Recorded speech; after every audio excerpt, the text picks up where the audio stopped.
በስመ አብ ወወልድ ወመንፈስ ቅዱስ አሃዱ አምላክ አሜን። የተከበሩ አባታችን ክቡር መልአከ ምሕረት ቀሲስ ዮናስ፣ የተከበራችሁ ሊቃውንተ ቤተ ክርስቲያን፣ አይንተ እግዚአብሔር አባቶቼ ካህናት፣ ወንድሞቼ ዲያቆናት፣ የመንበረ ጸባዖት ቅድስት ሥላሴ ቤተ ክርስቲያን ምዕመናንና ምዕመናት፣ አባቶች፣ እናቶች፣ ወንድሞች፣ እህቶች እንዲሁም በማደግ ላይ ያላችሁ ሕፃናት ጭምር እንደምን ሰነበታችሁ? እንደምን ከረማችሁ? እንደምን አደራችሁ?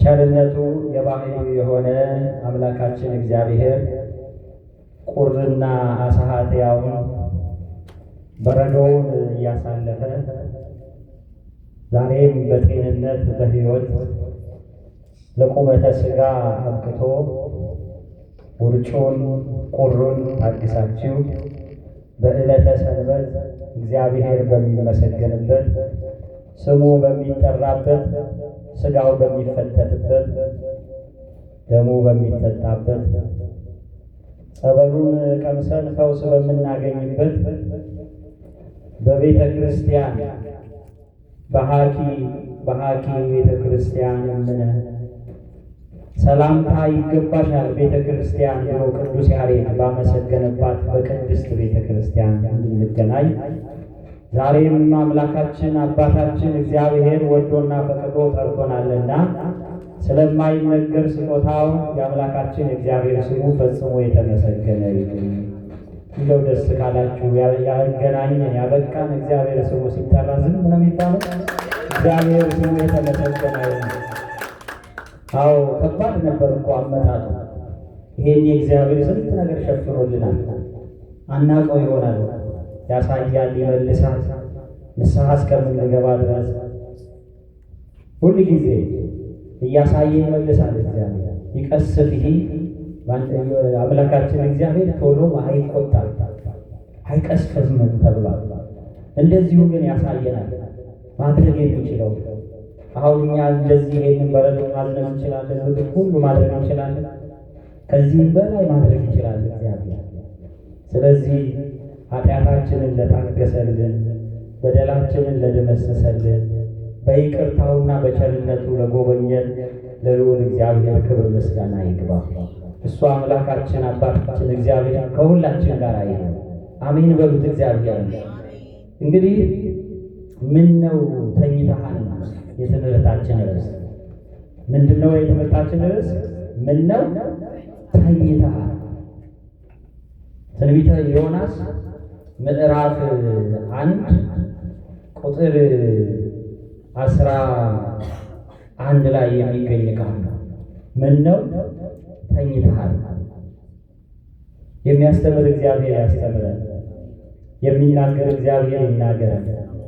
በመካከል እገኛለሁ ያለ አምላካችን በመካከላችን ተገኝቶ የደነደነውን ልባችንን ይቀይርልን፣ ለንስሐ ያብቃን። እንግዲህ ነገ ምንድን ነው? ነገ ምንድን ነው? አልሰማችሁም? ነገ ምንድን ነው? ምንድን ነው? ጾመ ነነዌ ነው። እንግዲህ እግዚአብሔር ይቅርታውን፣ ምሕረቱን፣ ቸርነቱን የምናይበት የምንጠቀምበት ጾም ነው። እንግዲህ ስለ ዮናስ አባታችን መልአከ ምሕረት ከዚህ ዮናስ ሲያስተምሩ ጥሩ ነበረ። ከእሳቸው ጋር የሚመሳሰል ነው። ዮናስ ነቢይ ነው። የዋህ ነው። ዮናስ በጣም የዋህ ነው። ርግብ ይባላል ትርጉሙ። የዮናስ ትርጉም ርግብ ማለት ነው። ርግብ ምንድን ነች? የዋህ ነች። ከእግዚአብሔር ጋር የተከራከረ የዋህ፣ እግዚአብሔርን ለማሸነፍ ለማታለል የሞከረ የዋህ፣ እግዚአብሔር የማያውቅበት የመሰለው የዋህ ሰው ነው ዮናስ። እንግዲህ ስለ ነነዌ አሁን ኢራቅ የምትባለው ሀገር ውስጥ በምስራቅ በኩል የምትገኝ ከተማ ነች። ያቺ ከተማ ብዙ ተነግሮላታል። ነቢዩ ናሆም፣ ሆሴዕ፣ ሶፎንያስ ስለዚች ከተማ ስለ ነነዌ ከተማ ተናግረዋል። ቀደምት ከተማ ነች። የሰለጠነች ከተማ ነች። ብዙ ነገሮች በነነዌ ተደርገዋል።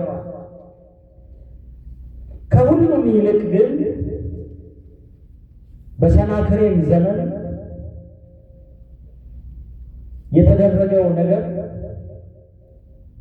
ከባድ ነበር። ሕዝቡ ትንቢተ ዮናስ ምዕራፍ 1 ጀምራችሁ ስታነቡ የነነዌ ሕዝብ በጣም በድሎ ነበር። በዝሙት፣ በርኩሰት፣ በጉቦ አሁን በዘመናችን ላይ እንደሚሰራው ምናልባትም ያሁኑ ሊጠፋ ይችላል። ሕዝቡ በድሎ ነበረ ይላል መጽሐፍ ቅዱስ።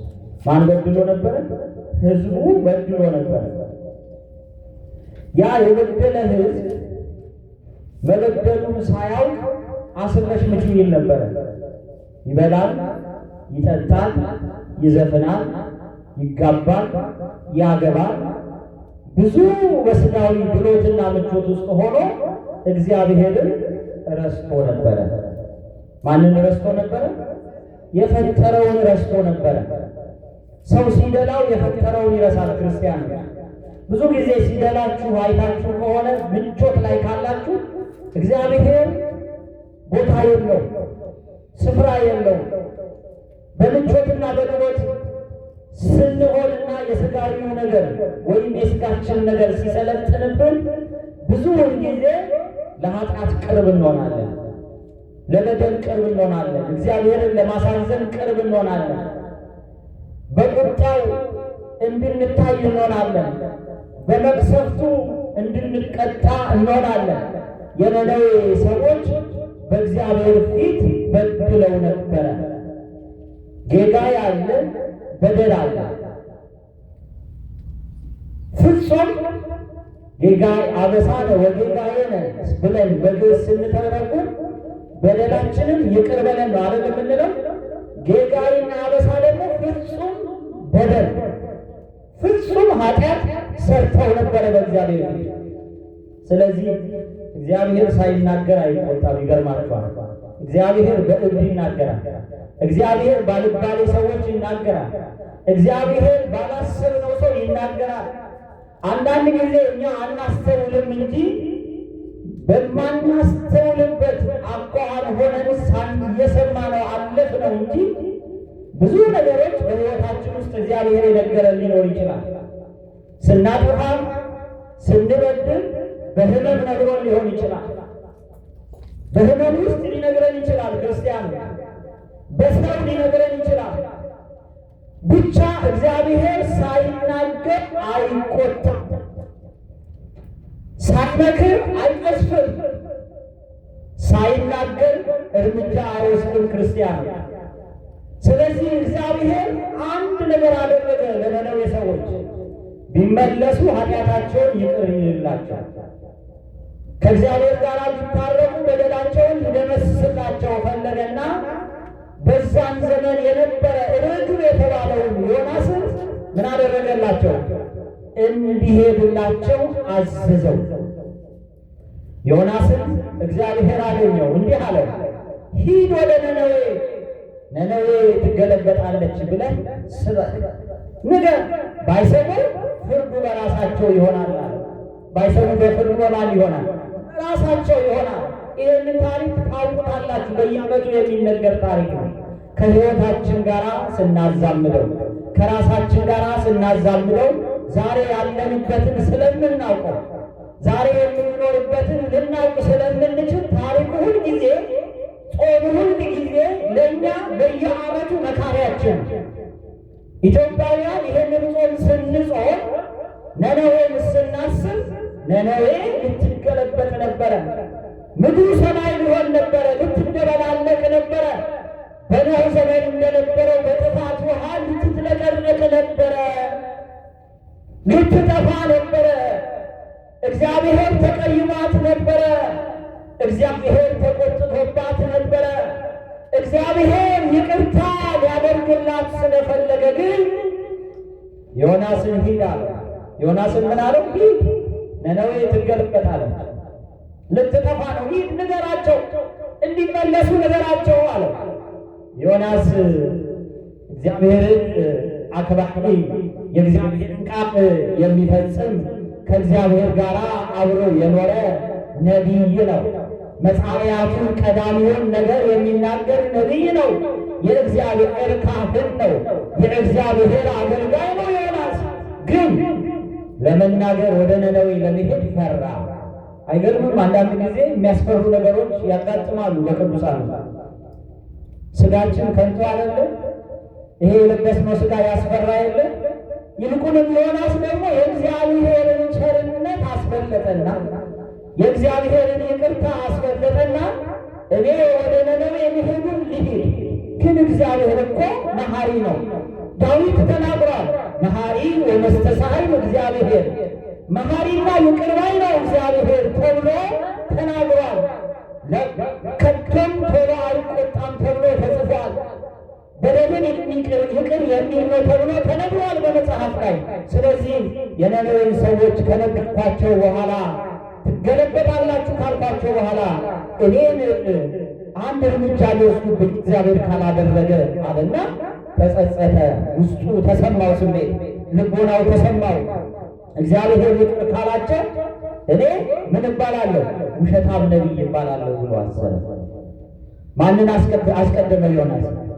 ስለ ራሱ ክብር። ውሸታም እንዳይባል፣ በደለኛ እንዳይባል፣ ወይም ደግሞ ይሄ እኮ ባለፈው ውሸት ተናግሮ ከዚህ በኋላ አንሰማውም፣ ከዚህ በኋላ እሱ የሚናገረውን አናዳምጠውም እንዳይባል በውስጡ ተመላለሰበት። ወገኖቼ ልቦናችሁ ውስጥ ያለውን እግዚአብሔር ያመለከታችሁን እንድትናገሩ ያስፈልጋል። ውሸታም ተባሉ። የእግዚአብሔርን ቃል ተናግራችሁ ሰዎች ውሸታም ይሏችሁ። የእውነት ውሸት አትዋሹ ወይም ደግሞ አትቀላምዱ እንጂ እግዚአብሔር ድንቅ አምላክ ነው ብላችሁ መስክራችሁ ውሸታም ነው የሚላችሁ ሰው ቢኖር ተዉት። ስለ እግዚአብሔር ውሸታም ብትባሉ ምን ችግር አለ? ቅዱስ ጳውሎስ ምን አለ? እብድ ነው አሉት። እየሰበከ እያለ እያስተማረ እያለ እብድ ነው አሉት። ምን አለ? ስለ እግዚአብሔር እብድ ቢሉ ምን ችግር አለው አለ ቅዱስ ጳውሎስ። በረከቱ ይደርብን። ሰው እብድ ሊላችሁ ይችላል፣ ስትናገሩ ላይሰማችሁ ይችላል። እናንተ ግን ንገር ወይ ታረሙ ያለውን አስታውሱ። ተናገሩ፣ ዝም አትበል ያለውን አስታውሱ። ተናገሩ፣ እውነትን እውነት በሉ፣ ውሸትን ውሸት በሉ። ያጠፋውን ይቅሙት፣ የበደለውን ገስጹት። ልክ አይደለም፣ እግዚአብሔር አዝኖብሃል፣ እግዚአብሔር ተቀይሞሃል ብላችሁ መናገር ልማድ ማድረግ ያስፈልጋል። ዛሬ አባቶቻችን ይሄ ያስፈልጋቸዋል። መናገር፣ እውነት መናገር እኔም እናንተም አስፈርቶናል። ለምን? ለስጋችን ሳሳ እንዲህ እንባላለን። አገር ቤት ብንሄድ እውነት ብንናገር እንዲህ እንደረጋለን። ቤተሰቦቻችን እንዲህ ይሆናሉ፣ እንዲያ ይሆናሉ የሚል ምክንያት ዘንዝረን እውነት እንዳንናገር አገልጋዮቹም አፋችን ምነዋል? ዝም። ሰው ሲሞት ዝም፣ ሰው ሲቀሰፍ ዝም፣ ቤተ ክርስቲያን ሲቃጠል ዝም፣ ሁሉ ነገር በዝምታ። ወገኖቼ ራሴንም እንወቅሰው፣ ሌላውንም ብቻ አይደለም እንወቅሰው። ዝም በስቷል። ዮናስ ምን አደረገ? ምን አደረገ? የሚገርም እኮ ነው። የእግዚአብሔርን ቃል የተነገረውን ቃል ወስዶ ነነዌ ልትድን ለመምከር መሄድ ሲገባው መርከብ ተሳፈረ። ወደ ነነዌ መሄድ ሲገባው በኢትዮጵያ አድርጎ ወደ ሄደ? ወደ ተርሴስ ሄደ። እግዚአብሔርን ሸወደ ማለት ነው። ይሸወዳል እንደ እግዚአብሔር በአራዳ ቋንቋ የተከፋቸው እግዚአብሔርን ማምለጥ ይቻላል? ማምለጥ ይቻላል? መደበቅ ይቻላል? መዝሙረኛው ዳዊት ምንድን ነው ያለው? ወደ ጥልቁ ብገባ፣ ወደ ሰማይ የንጋት ክንፍ ኖሮኝ፣ ወደ ሰማይ የንስር ክንፍ ኖሮኝ፣ ወደ ሰማይ ብበር። አንተ በየትኛውም ቦታ ላይ አለ። እግዚአብሔር የሌለበት ቦታ አለ? የለም። በባህር ውስጥ አለ እግዚአብሔር ወገኖቼ፣ በጥልቁ አለ። ሰማይና ምድርን የፈጠረ እሱ ነው። ምድር የእግሩ መረገጫ፣ ሰማይ መንበሩ ነው ተብሎ ተጽፏል። እግዚአብሔር በሁሉም ስፍራ ላይ አለ። ዮናስ ስንት ሲሰብክ ስንት ሲያስተምር ኖሮ ይሄንን ዘነጋው። እግዚአብሔር በየትኛውም ስፍራ ይገኛል። ስንበድል እግዚአብሔር ያየናል የምንለው ለምን ይመስላችኋል? ማየት ስለሚችል። የኛ አይን ፊት ለፊት ብቻ ሊያይ ይችላል፣ ወይ ስንዞር ሊሆን ይችላል የሚያይ፣ ወይ ወደ ጎን ሊያይ ይችላል። እግዚአብሔር ግን በሁሉም ስፍራ ላይ ሆኖ ያየናል። በሁሉም ቦታ ላይ ሆኖ እግዚአብሔር ያያል። እግዚአብሔር ይመለከታል። እግዚአብሔር ተደብቀን የሰራነውን ያውቃል። በልብሳችን ተሸፍነን ማታ ያደረግነውን ያውቃል። ስንወድቅ በኃጢአት ያውቃል። አዳምን ራቁቱን በበለስ ውስጥ ያየ አምላክ ዛሬም እኛ ራቁታችንን ሆነን ያየናል። ብንለብስም ራቁታችንን ሆነን ማየት ይችላል። ባዶ ሆነን ማየት ይችላል። ጎደሏችንን መመልከት ይችላል። ሊሞላ ነው የሚመጣው።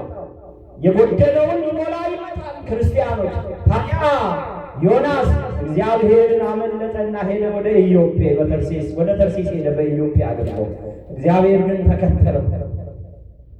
ልክ ተሳፍሮ ገንዘብ ከፍሎ ወደ ነነዌ ሲገባ፣ ወደ ተርሴስ ወደ መርከቡ ውስጥ ሲገባ፣ መቼስ ኃጢአት መስራት አንዳንዴ እንቅልፍ ይላል እኮ። አንዳንዴ የሚጫጫናችሁ ሰዓት የለም? ይጫጫናል እኮ። የሰራውን ነገር ረሳው። መርከብ ውስጥ እንደገባ ወዲያውኑ ዮናስ ከብዶታል። እንቅልፍ አንቀላፋ ይላል። በመርከብ ውስጥ ተኝቶ እያለ ግን እግዚአብሔር ምን አደረገ? ያዛል ባህሩን ተናወጪ ሲላት ትናወጻለች። ንፋሱን የሚያዘው እሱ ነው። ይሄንን በረዶ የሚያዘው እሱ ነው። ሁሉ በእሱ ይታዘዛል። ሁሉ ስለ እሱ ይታዘዛል። ሁሉም አድርጉ ያላቸውን ያደርጋሉ። የሰው ልጅ ግን አድርግ የሚባለውን አያደርግም። ይሄ ነቢይ ዮናስ እንኳን ማድረግ አቃተውና ሲገባ እግዚአብሔር ዮናስን ሊያስተምረው በመርከብ ውስጥ ማዕበል አስነሳ ይላል። ተናወጠች መርከቡ፣ ተናወጠች። ብድግ ቁጭ ሆነ፣ ጩኸት ሆነ፣ መከራ ሆነ፣ ዋይታ ሆነ። በመርከብ ውስጥ ያሉት ሁሉ ተናወጡ። ዮናስ ግን ምን አድርጎ ነበረ? ተኝቶ ነበር፣ አንቀላፍቶ ነበረ። ክርስቲያኖች ተኝቶ ነበር። አይሰማም፣ አይለማም። አልጸለየም። መርከቧ ስትናወጥ አልጸለየም፣ አላነባ፣ ዋይ አላለም። መርከቧ ስትናወጥ ካህኑ ዮናስ ተኝቶ ነበረ። ማየት አልቻለም ነበረ። ዛሬ የተኙ ሰዎች አሉ። ዛሬ ተኝተዋል፣ አያዩ። ህዝብ ሲሞት አያዩ። ህዝብ ሲያለቅስ አያዩ። ብዙ መከራ ሲደርስ አያዩ። ድሎት ላይ ናቸው። ተኝተዋል። መመልከት አይችሉም። አያዩም፣ አያስተውሉም። ወገኖቼ ብዙዎቻችን አናስተውልም፣ አናይ፣ ተኝተናል። ነነዌ የምታስተምረን ይሄ ነው። የተኛው እንዲነሳ፣ እንዲነቃ፣ እንዲጸልይ፣ እንዲጾም፣ ከእግዚአብሔር ጋር እንዲታረቅ፣ በቃ በድለናል ብሎ እንዲጹም ነነዌ ከመኝታ የምታስነሳ ጾም ናት። ተኝተን ከሆነ የምንነሳበት ሰዓት አሁን ነው። በድለን ከሆነ ከእግዚአብሔር ጋር የምንገናኝበት ሰዓት አሁን ነው። አጥፍተን ከሆነ ይቅር በለኝ ብለን የምንጮህበት፣ ከእግዚአብሔር ጋር የምንታረቅበት ሰዓት አሁን ነው። እግዚአብሔር ይታረቀን። ክርስቲያን እሱ ይታረቃል። በድለናል። ክርስቲያን አጥፍተናል። ይሄ ሁሉ ዝም ብሎ የመጣ አይደለም። ይሄ የምናየው የሚያስፈራው ነገር እዚህም ሀገራችን ውስጥ እየደረሰ ያለው ነገር ዝም ብሎ የመጣ አይደለም። በድለን ከሆነ ከእግዚአብሔር ጋር እንታረቅ። ከቁጣ ያርቃል እሱ፣ ከክፉ ነገር ይሰውራል እሱ። ሰወርከን ብዙ ጊዜ ነግሬያቸዋለሁ። ሰወርከን በዕለተ ቀትር መልእክተ ርእስየ። ሰዎች ሲሞቱ ሰይፍ በሰገባው እንደሚሸፈነው ዳዊት በማኅደሩ እንደሚያዘው ሽፍን ማድረግ ይችልበታል እግዚአብሔር። አሁንም ይሸፍናችሁ ከክፉ ነገር፣ ከበደል ሁሉ ይሸፍናችሁ። ክርስቲያን ዮናስ አንቀላፍቶ በነበረበት ሰዓት ላይ መጡና አንተ ሰንኩ አሉት። ምን ነው ተኝተሃል? የትምህርታችን ርዕስ ምን ነበር? ምን ነው ረሳችሁት? ምን ነው ተኝተሃል?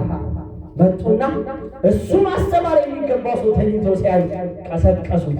የተኛው ከሆንኩ እኔ ቀስቁኝ፣ እናንተ ካላስተማርኳችሁ አስተምረኝ በሉ። ካልነገርኳችሁ ንገረን፣ ካልጸለይኩላችሁ እባክህ ጸልይልን በሉ። ቀስቅሱ ቀስቅሱ።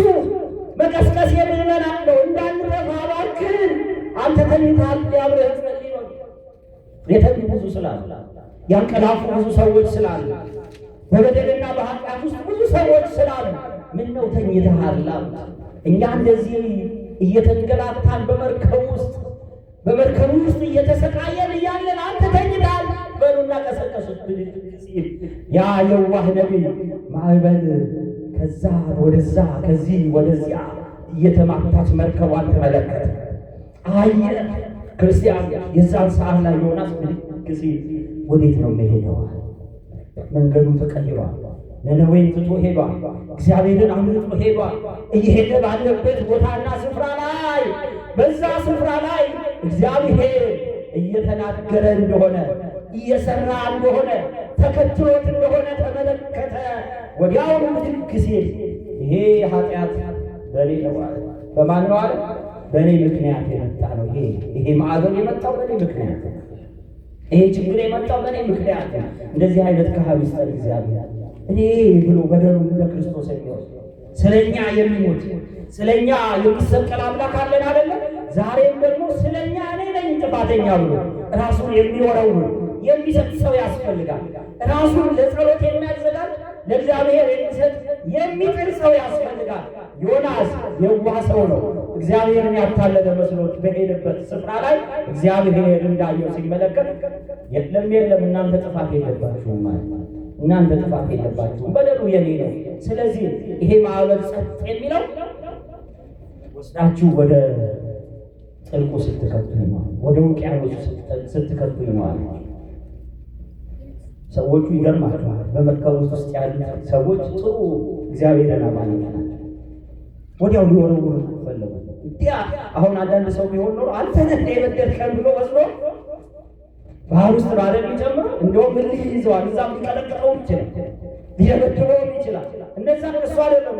እጣ ተጣጣሉ፣ ጸሎት ጸለዩ ነው የሚለው። ጸሎት ጸለዩ፣ አብዝተን ጸለዩ። አታጥፋናል፣ አታጥፋን ጌታ ሆይ አታጥፋን፣ በደላችን ምንድን ነው አሉና እየጸለዩ እጣ ተጣጣሉ። እጣ ሲጣጣሉ እጣው ለማን ደረሰ? ለየዋሁ ዮናስ ደረሰ። የዛን ሰዓት ላይ ጣሉኝ አላቸው። የሚችሉትን ያህል መርከቢቷን ገፏት ይላል። አንብቡት ትንቢተ ዮናስ ምዕራፍ 1 ጀምራችሁ ታሪኩን ነው የምተርክላችሁ። የሚችሉትን ያህል ወደ ዳር መርከቧ እንድትሄድ እና ለማውጣት ጥረት አደረጉ፣ ግን አልሆነም። የእግዚአብሔር ትእዛዝ ነው። ከዛ ምንም አማራጭ ሲጠፉ ምን እንዳሉ ታውቃላችሁ? አንተ የወደድከውን አድርገሃል አሉ። ምን አሉ? አንተ እግዚአብሔር የወደድከውን አድርገሃል አሉና ዮናስን ወደ ጥልቁ ወደ ባህሩ ወደ ውቅያኖሱ ጣሉ። መርከቧ ቆመች። ስለ በደላቸው ዮናስ ወደቀ። በዛ ግን እግዚአብሔር ያንን ደግ ነቢይ ተመልክቶታል።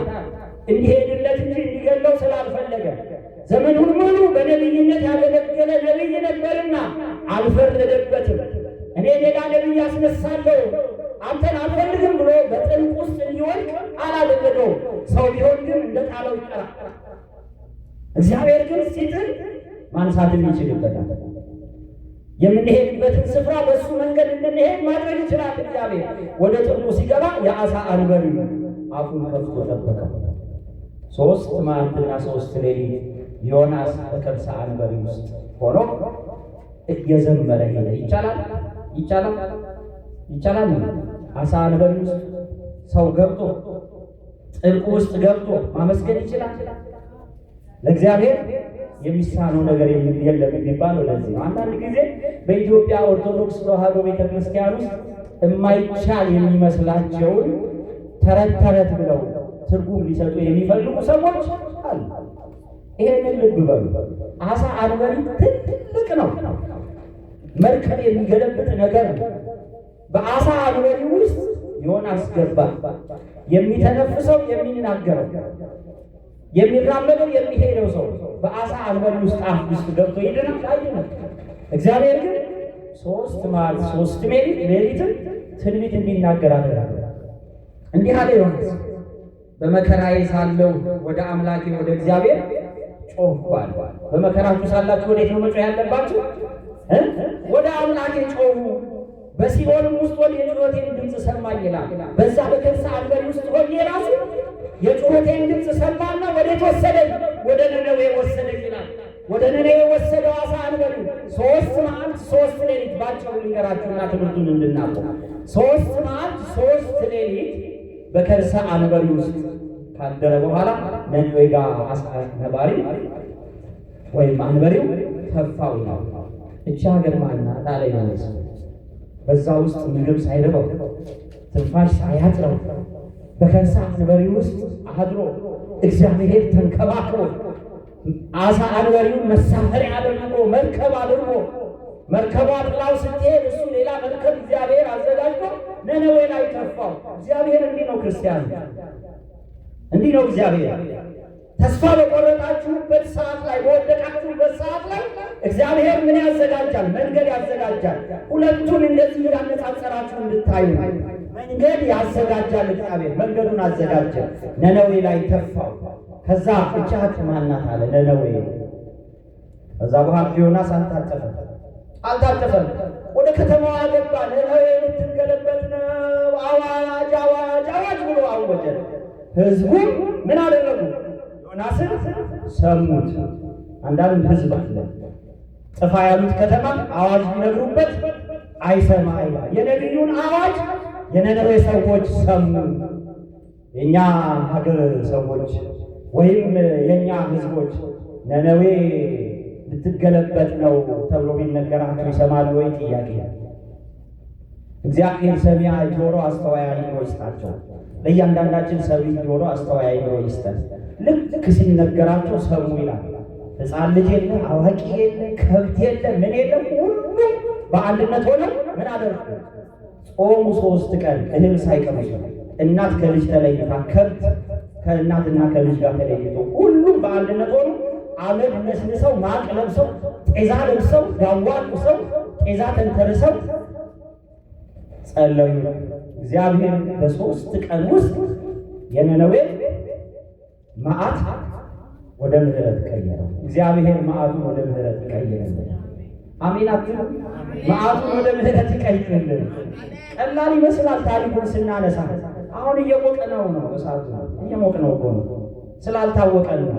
ዋናው የሚመጣበት ሰዓት ይመጣል፣ ቀኑን አናውቅም፣ ግን እግዚአብሔር ይከልክልልን፣ ለንስሐ ያብቃን።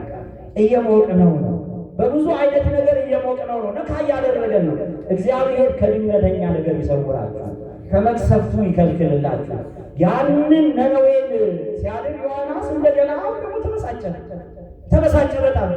ድሮም ብዬ ነበር አለ፣ ከእግዚአብሔር ጋር የሚነጋገር ነብይ ሆኖ ብዬ ነበር፣ አንተ መሐሪ ነህ፣ አንተ ይቅር ባይ ነህ ብዬ ነበር፣ ትፈውሳቸዋለህ ብዬ ነበር አለ።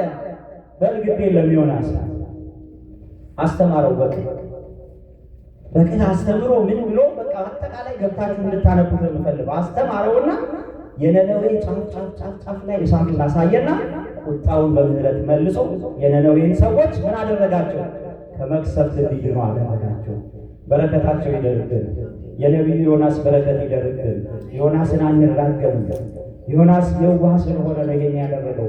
የዋሆች ይሄን ሊያደርጉ ይችላሉ፣ አንረግማቸውም። ግን እግዚአብሔር የሚናገረውን ነገር ግን መስማት ያስፈልጋል። ክርስቲያኑ እንግዲህ 3 መዓልት 3 ሌሊት አባቶቻችን ትርጉም ይተረጉማሉ። ጌታ ዮናስ በከርሰ አንበሪ የነበረበት ምክንያት ጌታ በመቃብር 3 መዓልት 3 ሌሊት የመኖሩ ምሳሌ ነው። ይህንን ደግሞ መጽሐፍ ቅዱስም ጠቅሶታል። ከነቢዩ ከዮናስ በስተቀር ደግሞ ምልክት አይሰጥም ተብሎ በመጨረሻ ሰዓት ላይ የነነዌ ሰዎች እንደሚፈርዱ በሉቃስ ወንጌል ምዕራፍ 12 ቁጥር 41 ላይ የተጻፈ ቃል ታነባላችሁ። የነነዌ ታሪክ ብዙ ነው። ስለ ብዙ ነገር መነጋገር እንችላለን። ግን የትምህርታችን ርዕስ ምን ነው ተኝተሃል እንዳትተኝ። ምን ነው ተኝተሃል? እንደ ዮናስ እንዳትተኝ እንድንጸልይ ያስፈልጋል። የታዘዝነውን እንድናደርግ ያስፈልጋል። 10ቱ ትእዛዛትን መጠበቅ አለብን። ሕጉን ማፍረስ የለብንም። በሕጉ እንድንሄድ እግዚአብሔር ይናገራልና አምላካችን እግዚአብሔር የተመሰገነ ይሁን። የቅዱስ ዮናስ በረከት ከሁላችን ጋር ይሁን። የነቢዩ በረከት ከሁላችን ጋር ይሁን። ስብሐት ለእግዚአብሔር። አሜን።